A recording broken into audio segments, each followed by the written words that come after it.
Quería también agradecer la oportunidad de presentar el libro porque es una muestra de confianza que uno debe agradecer, es un gesto de amistad y yo me siento como muy honrado de ser amigo del amigo Marcantinco Velasco, Guamán Poma II. Ya hablaremos un poco de eso.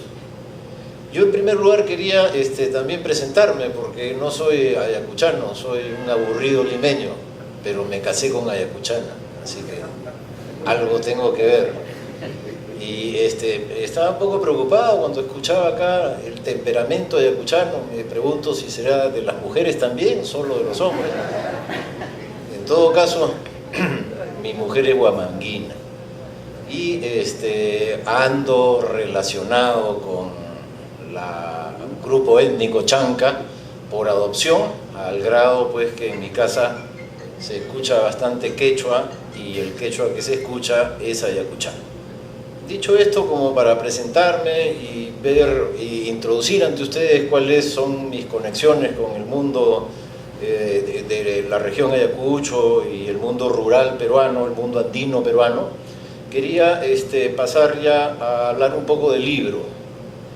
Y bueno, lo primero que voy a decir es que es un libro indigenista.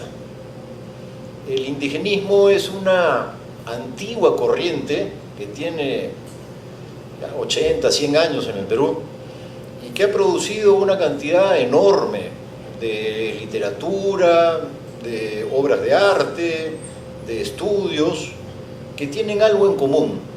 Y ese algo en común lo comparte el libro que estamos presentando el día de hoy, El rostro fiero del paraíso.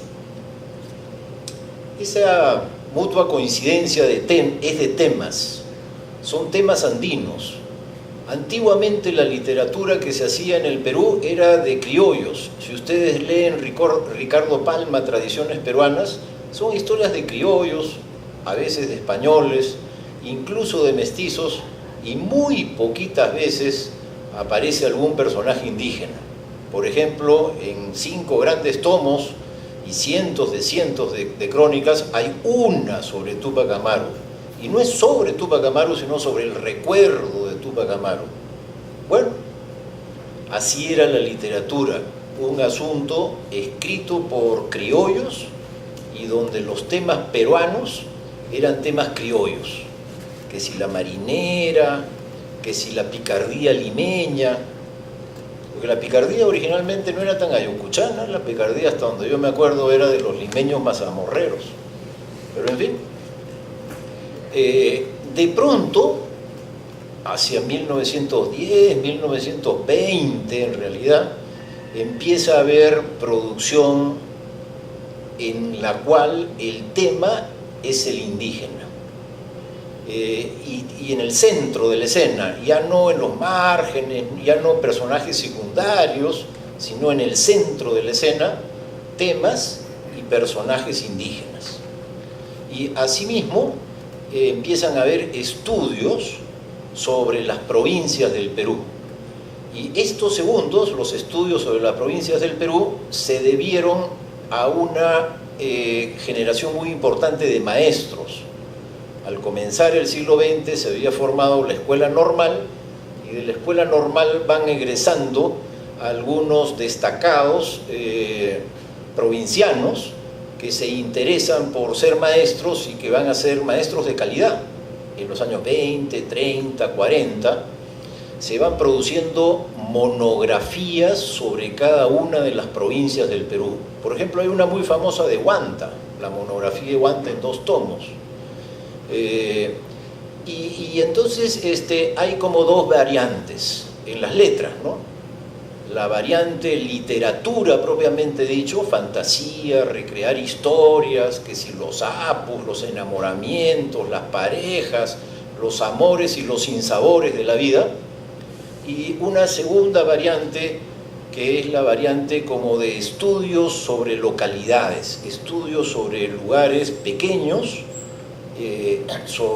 a escala micro, pero tratando de ser muy exacto en la descripción de costumbres, de bailes, de vestimentas tradicionales, de fiestas patronales y todo lo que se mueve pues alrededor del pueblo, si esto es lo que se mueve alrededor de cultura, incluyendo también la economía local, si es ganadero, si es más bien agrícola, y qué productos son los principales, y con quién comercia, y cuáles son las rutas, etc. De tal modo que hacia los años 50, 60, en el terreno de las letras ya había como un doble camino. Y ese doble camino en el cual se manifestaba el indigenismo tenía un sustrato de mostrarle al Perú que lo importante de su constitución, de su naturaleza, era el mundo andino, que la clave de la nacionalidad se hallaba en los Andes y que eran los personajes andinos los que explicaban la historia, la suerte y el derrotero del país. En ese momento se produjo una gran migración a la cual ya han hecho alusión. Los provincianos se vinieron a Lima y se quedaron. Les gustó la ciudad de Lima, les gustó el movimiento, les gustó en realidad el desarrollo del capitalismo, que ofrecía oportunidades de modernidad, de conseguir trabajo, de insertarse en esta sociedad. Con esa gran migración que se produce pues 50, 60, 70, incluso hasta 80, en los 80, debido al terrorismo y la migración más bien ayacuchana hacia Ica y hacia Lima también, huyendo ya en los 80 del terrorismo. Esa gran migración que arranca en los 50 y que se prolonga por lo menos hasta los 80, esa gran migración transforma definitivamente, como sabemos, el rostro de las ciudades, el rostro de Lima. Lima antes era una Lima criolla, un poco afro, y criolla más bien pitucona, ¿no? Mientras que la Lima de los 50 para adelante es una Lima andina. Y entonces, ¿qué ocurrió? Que esos cuentos, esas leyendas, esos estudios monográficos de localidades a los que he hecho referencia se vinieron a Lima. Los trajo la gente, los trajeron ustedes, los trajimos nosotros. Los trajo todo el mundo peruano que se trasladó y cambió la costa definitivamente. No solo Lima, algunas ciudades del Perú, por ejemplo Chimbote, que estudió Arguedas, más todavía, ¿no? Era una caletita de pescadores de menos de 1000 habitantes y en 20 años subió a 100.000 habitantes. Entonces, lugares como Chimbote, Hilo, los puertos pesqueros en general, sufrieron una transformación humana monumental, y Lima también. En ese sentido, con la migración del campo-ciudad, con la migración de la sierra a la costa, estos estudios locales, esta literatura, como digo, se traslada a Lima. Son sus protagonistas los que vienen, son sus autores. Y en este caso nos encontramos con uno de ellos, nuestro amigo Huamampo Madós, un autor indigenista, porque su novela, ya la leerán ahora a continuación, ahora que se presente, su novela trata de estos temas. Son los apus, son las familias campesinas, es el personaje de Lima que llega y viola, es el fruto de una violación, los remordimientos, finalmente el encuentro y un desenlace, que no les voy a contar para no darles la clave del libro, dejarlos con el gusto de ir descubriendo la trama.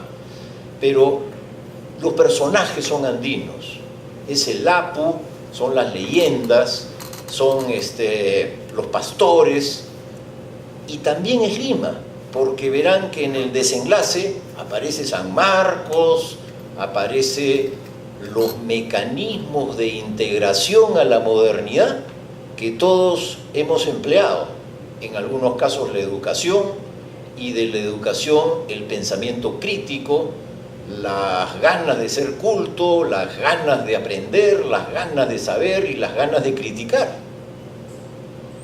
todos estos rasgos de la modernidad van a aparecer también en la literatura.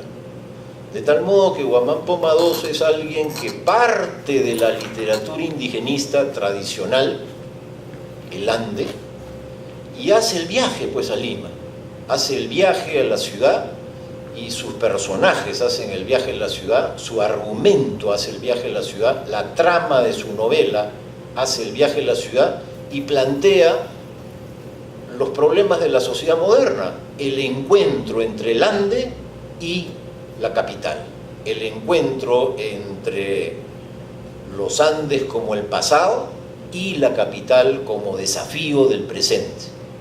Ese encuentro, esa contradicción, esa lucha, es en realidad el argumento del libro. A él se dedica el libro, ¿no?, a desarrollar ese encuentro. Bueno, yo quería terminar hablando un poco sobre el autor. Después de haber dicho ya algo sobre el libro, yo quería hablar sobre el autor y contarles que la mayor parte de los intelectuales indigenistas, los que escribieron estos libros, tanto los estudios como los libros de literatura, eran personajes de clase media de las ciudades andinas. Por ejemplo, Valcárcel, el más importante de los indigenistas, era alguien del Cusco, se había criado en el Cusco, había nacido en Moquegua, pero en realidad se había criado en el Cusco, y en el Cusco una familia de clase media, ¿no? El joven Argueda fue a la universidad, a San Antonio Abad, y ahí estudió una carrera, y luego trabajaba pues en el Cusco como profesional. Entonces, él es prototípico, así también era Arguedas, intelectuales de clase media, con sensibilidad a temas sociales, con un corazón abierto a la comprensión del indígena, con un amor por los Andes, pero intelectuales de clase media, con sensibilidad, no indígenas. Los grandes del indigenismo, ninguno es indígena, todos son intelectuales de clase media con un corazón de oro. Mientras que nuestro amigo Guamán Poma II, por el contrario, ¿no?, él sí proviene de los Andes, auténticamente, digamos, ¿no? Ha sido pastor de niño, por lo que hemos escuchado el día de hoy en la presentación que hubo. Viene de Lucanas, viene de Zancos. Entonces, es diferente a ser un intelectual de la ciudad andina, es diferente a ser el hijo de un profesional que crece en la ciudad del Cusco y va a la Universidad del Cusco. Es diferente. Y eso es lo que yo quiero subrayar. Por eso es que Guamán Poma II, porque Guamán Poma I, si alguien se autodenomina Guamán Poma II, tiene que ser porque Guamán Poma I es un paradigma. Guamán Poma I tiene que ser su modelo de vida. Y Guamán Poma I, efectivamente, pues, es uno de los poquísimos cronistas andinos auténticamente indígena que escribe una crónica de las épocas iniciales de formación del Perú, poco después de la conquista. Y bueno, como conocemos, la crónica de Guamán Poma no solamente es muy extensa, sino sobre todo es un relato de las mismas cosas desde el punto de vista andino. Entonces, un indígena que introduce a la historia la cosmovisión, ¿no?, la forma de ver el mundo propia, originaria de los Andes. Creo que esa es la pretensión de nuestro amigo Marcantinco Velasco, traer a la creación literaria el punto de vista, la cosmovisión, la forma de percibir las relaciones sociales, la forma de entender a la gente, la forma de relacionarse con la naturaleza propia de los Andes. Y como les dije, actualmente, habiéndose producido ya la gran migración campo-ciudad, esa cosmovisión andina al encuentro de la modernidad capitalista. Por eso es que nuestro amigo Marcantinco Velasco no es un personaje del pasado, es un personaje del futuro, de los que apuestan por llevar la tradición a la modernidad. Muchas gracias.